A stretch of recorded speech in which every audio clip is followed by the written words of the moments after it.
ఆపత్కాలమందు యెహోవా నీకు ఉత్తరమిచ్చునుగాక. కీర్తనలు 20 ప్రార్థించినప్పుడు సజీవుడైన దేవుడు నీ మొరను ఆలకిస్తాడు, జవాబిస్తాడు. ఆపదలో ఆదుకుంటాడు. నిన్ను కాపాడువాడు కునుకడు, నిద్రపోడు.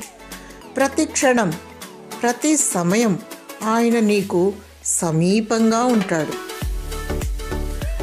ఆపద కలిగినప్పుడు నాయకులపై, బలాఢ్యులపై, ఇతర మనుషులపై ఆశ పెట్టుకుంటాము. ఏ మనుష్యుడు నీ ఆశను తీర్చలేడు. దేవుడు ఆపత్కాలమందు నీకు ఉత్తరమిస్తాడు, నిన్ను ఆదుకుంటాడు. నీ ఆశను వమ్ము చేయడు. నీ కన్నీళ్లు తుడుచువాడు. నీ పరిస్థితిని తారుమారు చేయవాడు. నీ చింతనే ఉన్నాడు. భయపడకు.